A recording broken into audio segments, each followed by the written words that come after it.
guys, I'm Sage Valentine and I'm back here to review another episode of CBS's Celebrity Big Brother, Season 2, Episode number 3, so let's just get down to it. So the nominees are Jonathan, the Mooch, and Tom Green. The Mooch was nominated by Ryan because Ryan thinks he's super smart. Tom Green was nominated by Ryan because Ryan thinks that Tom is a sleeper, and he's correct, and if they're not careful, Tom's going to make it all the way to the end. That's not a bad thing, though. Considering that everybody's infighting at this point, I could see Tom Green making it to the final 3. As for Tom winning, I don't know, because in this game you got to expect the unexpected, so that's the whole reason why I'm not rooting for anybody, but I'm looking at the scenarios and I could see Tom Green making it to the end. So the Mooch is super impressed with Ryan because Ryan's doing exactly what he would do if he was HOH, and that is target the threats and nominate them. So Jonathan feels safe because he has a solid alliance. Now he's talking about that alliance of 6 that includes himself, Ryan, Tamar, Kandi, Eva Marie, and Lolo.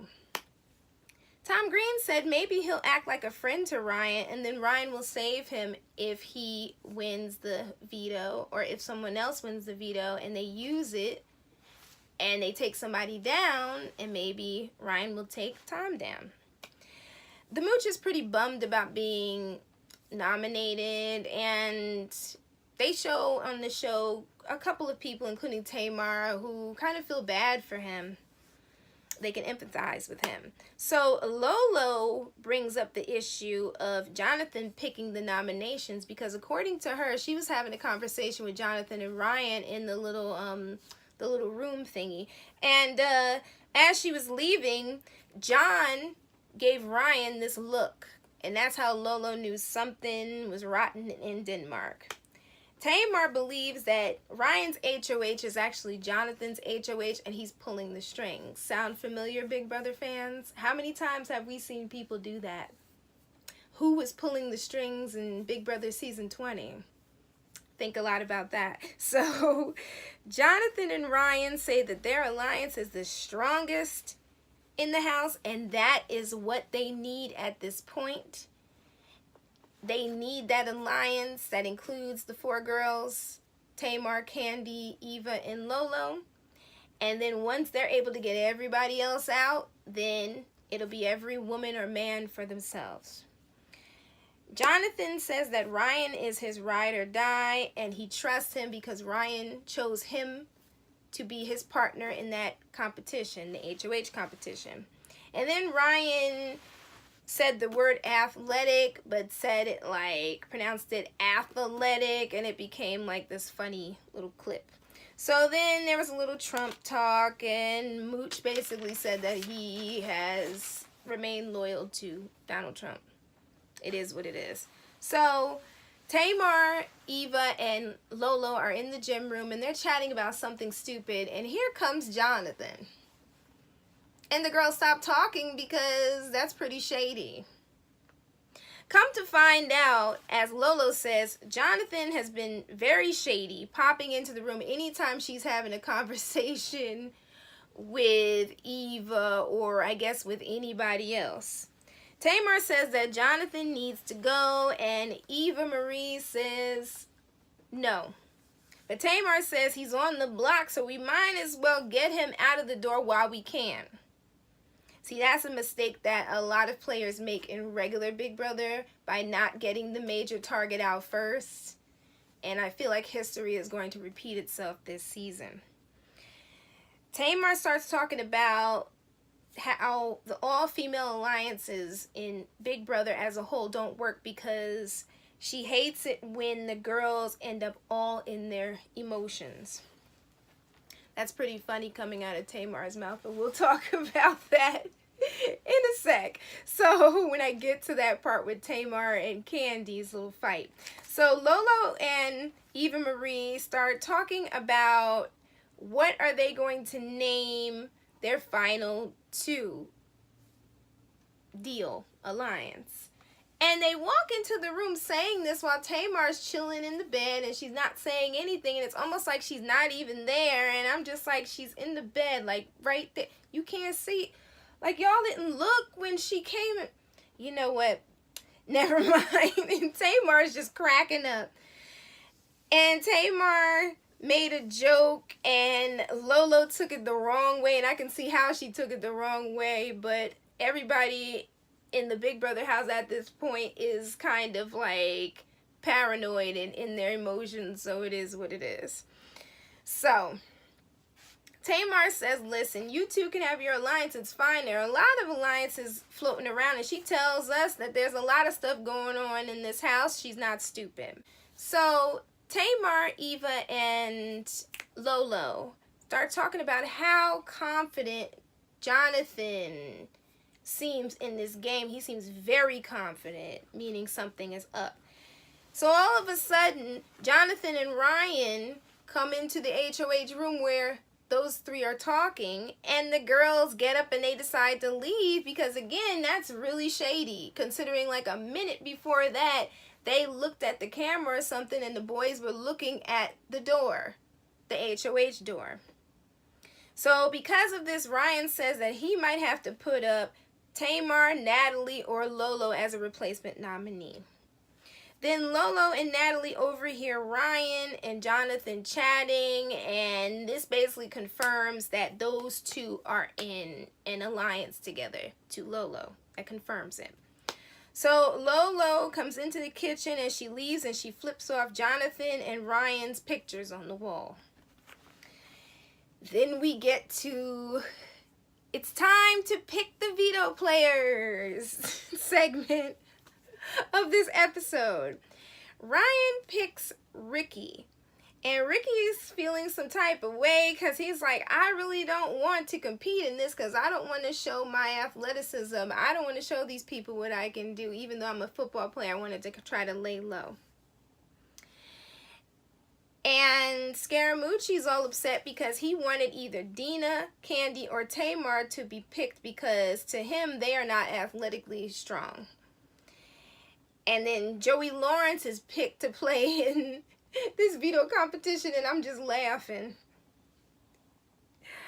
Oh boy, Friday's episode is going to be something. So they get to the veto competition. And Joey decides to throw the competition, and Tamar realizes that he's doing that. So pretty much, so far in this season, Joey does not like alliances, he doesn't believe in them, and he blatantly throws the first veto competition, and he probably threw the HOH competition. I'm just cracking up, because Joey Lawrence is a trip in this. Tom is talking in the diary room, and he said that he's not relaxed, and then he picks up this beer and says that he has a beer and takes a sip of the beer. Poor Tom. So the winner of the veto competition is Ricky Williams. He killed it, and he won the Golden Power of Veto. Now he has to figure out, what is he going to do? Is he going to use it? Is he not going to use it? And he's still upset because he said he wanted to lay low, and now he can't. So let's get down to that fight between Kandi and Tamar. Let me preface this by saying that I was not there. I only know what I heard on social media, what I read on social media, and that's about it. I have no side in this situation at all. I only know what I've seen on TV and what I have heard and seen on social media. All right, so Tamar and Kandi are chatting in the bathroom, and Tamar feels some type of way because she says that no one is saying anything to her, and she feels weird at this point in the game. And Candy's like, listen, you and I have known each other prior to this. I'm not going to vote for you. And Tamar's like, well, I didn't even know where you stood because I thought that we still had bad blood, and you know, you said some stuff on social media, and Kandi won't admit that she did. Apparently, Kandi made some comments about some stuff that happened regarding Tamar and Tamar's personal life. Tamar said that the tour with Kandi was rough. Kandi interjected herself into stuff that she didn't know about. And basically, Tamar released everything that she held in about that situation. So I'm assuming that she didn't have the time to talk to Kandi, or she wasn't able to talk to Kandi. Needless to say, all of that is coming out, or came out during this fight. Tamar believes that Kandi and her group Escape are trying to make Tamar's life bad. And as Tamar's speaking, Kandi starts laughing and Tamar becomes upset. Now, on a side note, Kandi tends to do that on the Real Housewives of Atlanta when people are talking to her and revealing their feelings. She kind of starts laughing and they react the same way that Tamar does. I just want you to know that. So Kandi says that she is kind of done with Tamar because Tamar is trying to make her the villain in her life. Yeah, that is a reaction that Kandi has had previously on the Real Housewives of Atlanta in different situations. I'm just going to say that. That's it. Tamar is very upset, and then they show a clip of her crying, like boo-hooing in the diary room because literally, and I was talking to my mom about this, like, in this house you can't trust anybody. So the one place you're going to boo-hoo or freak out the most that's not in front of people is obviously in the diary room. So I just wanted to mention that one of the things that was mentioned during the fight that I saw on the feeds, where I think Tamar's in like this white onesie with these red hearts, is that Tamar mentioned something about two people getting kicked out of a tour date. And Tamar had to fix that situation. Those two people were T.S. Madison and Koah, My Neck, My Back, Koah. Yeah, she made that song.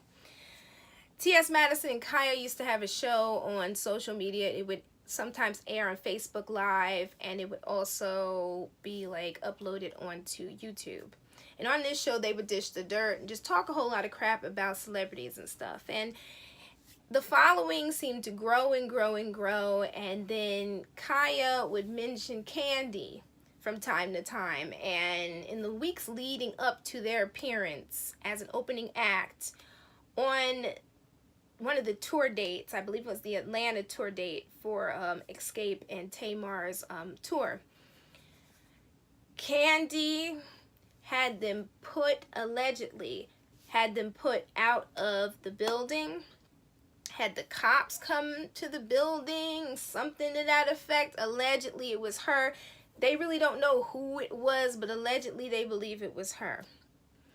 And T.I. Tip Harris, he was involved in this somehow as well. So Tamar had to fix the situation because the situation was pretty wild.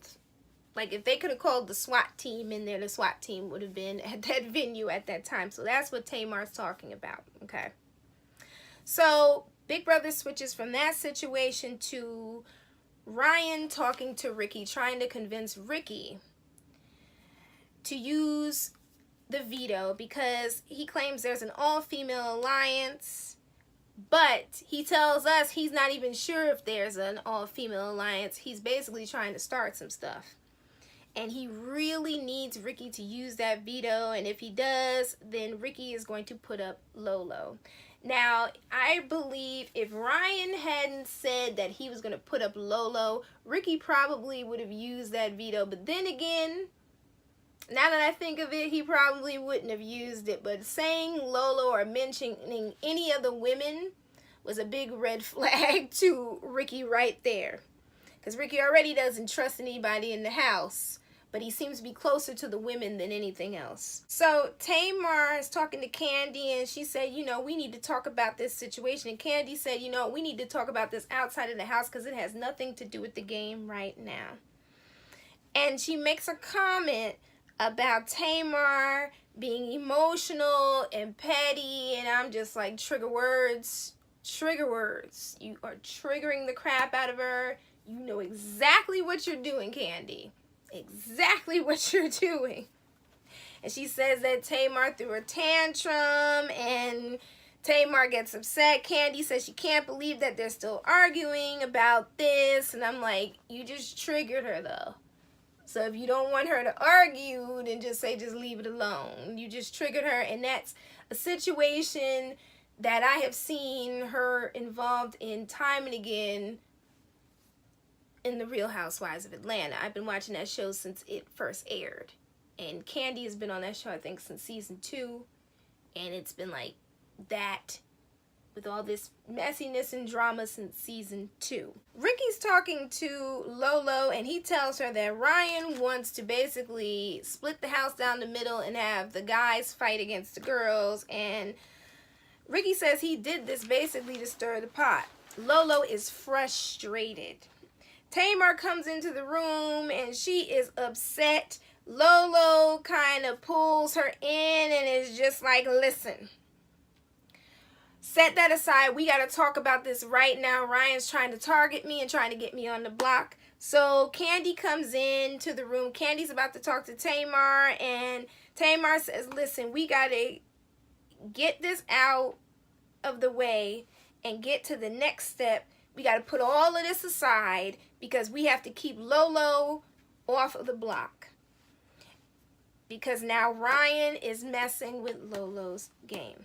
Ricky decided not to use the veto, and I think he's smart for doing that. He said that no nominee came up to him and gave him a strong offer, and he didn't want to get any blood on his hands. Smart. Very smart, so no one will blame him. It is what it is. And Ricky really told us that he didn't see anybody on the block that was worth saving.